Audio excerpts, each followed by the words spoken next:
as I go through people's homes and I see their treasured items, and when we can pass those on to anyone that I know that will, put that to good use in one way or another, I know that it makes the recipient happy and it makes the giver happy.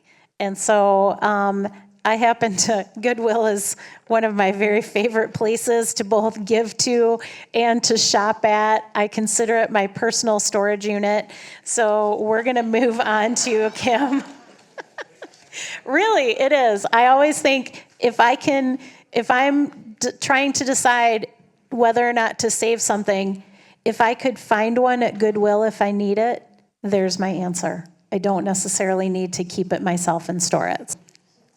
All right, so there's likely none of you in this room who's not familiar with Goodwill.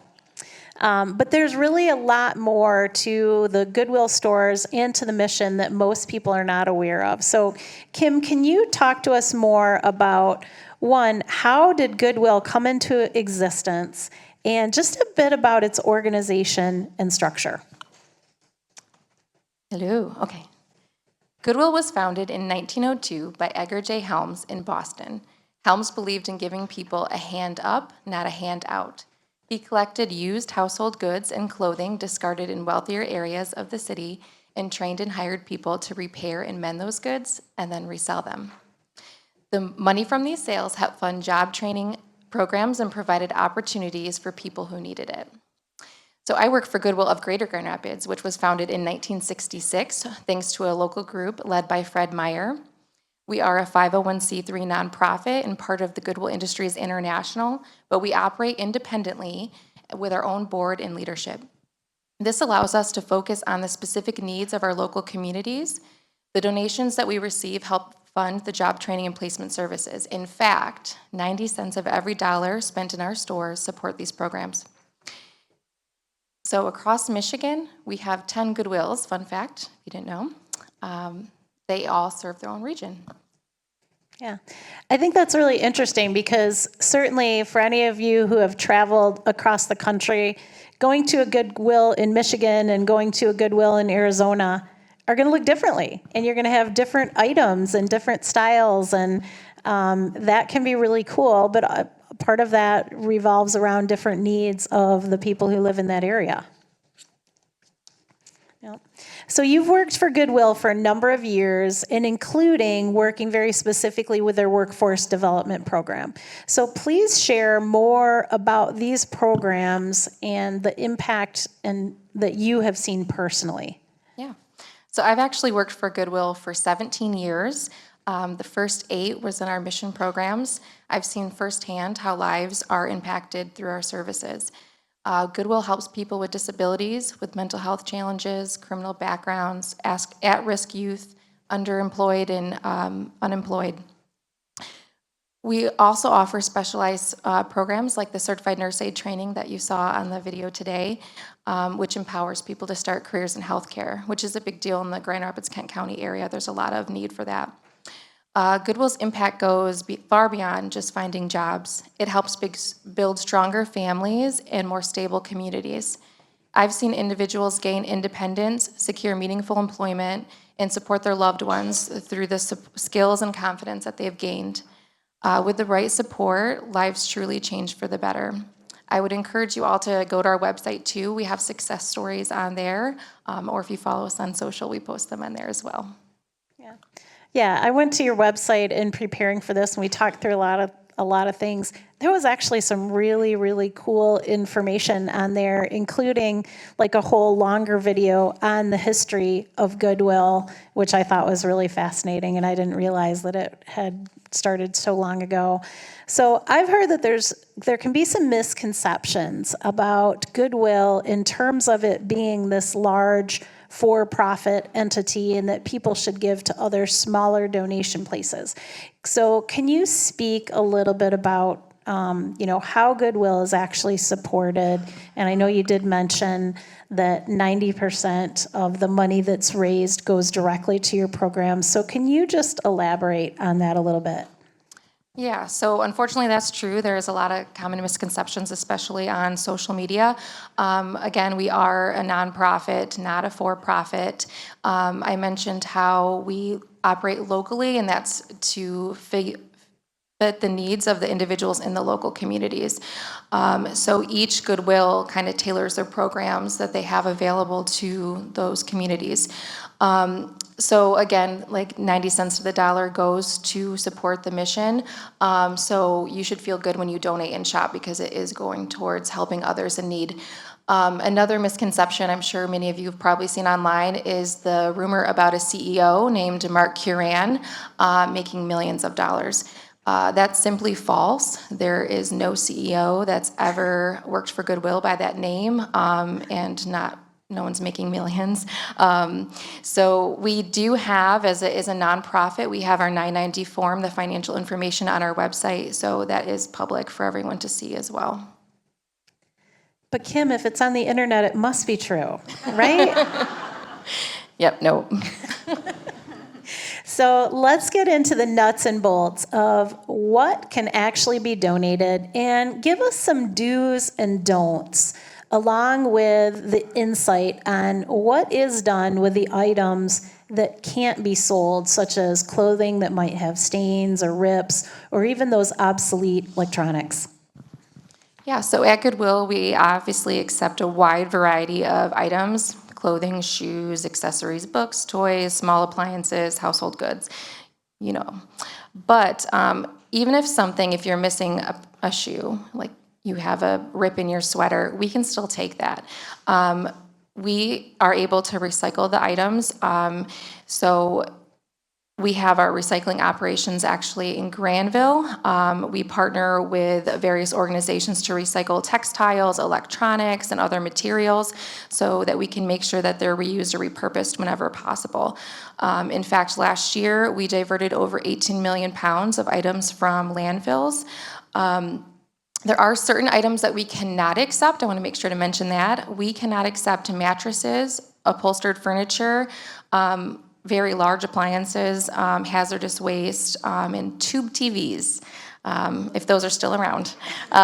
So the reason they pose safety risks and require resources that are better used for our job training and placement programs. So there are some other, you can check with your local recycling locations to see if they can take them, or maybe World Mission and some other places might be able to. Yeah, and Susie will talk a little bit more on her end on some of the specifics of other places, because often there are places that will accept those items. You just have to know where those are. So one of the hardest parts of my job is assisting people in getting items physically out of their home, even when they're ready to part with them. Because like I said, a lot of the items are heavy, large. More and more donation places are no longer doing pickups, or will only do a pickup from the garage, which is challenging in itself. So what has Goodwill done to solve this dilemma? So while we don't offer home pickups, we have partnered with a company called Resupply. It's a veteran-run organization to help. So they will come directly to your home. They'll pick up any and all items. Any items that are eligible to be donated to us will be donated to us. Anything else will go to other organizations, or they will ethically dispose of them. They can go upstairs, they can disassemble furniture, so they can do a lot of things. There is a small fee for the service, and it covers their operating costs, but it's much less than you would pay if you were doing it with a moving company or a junk hauling company. In the past 2 years, we've been working with them, and we've had over 1,500 pickups with no complaints, so that's really good. And if you are able to get any items, we do have a lot of locations in the area, so we offer a drive-through donation area, and if you need assistance with anything, we do have donation clerks that if you just ask for help, they can help you get those items out of your car. Awesome. That is very, very helpful. Resupply. It's on our website, and when you get to their site, you can fill it out, like what kinds of items that you might need help with. And when you do that, it gives you like the cost of what it would be. So I was really surprised to hear about your online store where shoppers can actually find items of greater value and the huge variety of the things that I saw. So tell us more about how that works. Yeah, so Shop Goodwill is actually the first e-commerce auction site created, owned, and operated by a nonprofit. There's over 130 Goodwills that list the items on that site, including Goodwill of Greater Grand Rapids. So you can find a wide variety of items like art, antiques, collectibles, jewelry. So what makes it unique is that that also funds our mission. You can shop for locally in Grand Rapids if you wanted to shop at our items, and then we also have free pickup. Otherwise, you can do shipping. And this is a really cool way for us to reach other people. I mean, online shopping is very popular. It's also a way for us to get some of the high-value items and maximize the donations to help our mission. Just like what Kelly had talked about is that idea of, a lot of times these items have value, but they don't necessarily have the value when you're, need to find a buyer right here. But by being able to put those things out online and find the right person who will pay the most money, it benefits everyone. So yeah, and a lot of the items are, it's auction based, so we don't necessarily set the price. It's just based on what people are willing to pay. So that's kind of, you can get into a little trouble there. I've bid on some things just to win, but So once upon a time, donations could give you a sizable deduction on your taxes. And now the average person really would never donate enough to benefit on their taxes in any substantial way. So if you could tell everyone the best reasons that you feel that they should donate their items, what would those be? Yeah, so you're right. So the tax benefits may not be as significant as they once were, but the real value of donating to Goodwill is the difference that it makes in people's lives and the planet. Your donations help individuals in the community find jobs, build careers, and support their families. At the same time, we're keeping things out of landfills, which obviously is phenomenal. So I think your donations, they offer hope, they offer opportunity and a better future for both people and our planet. Awesome. Thank you. Let's give Kim a round of applause.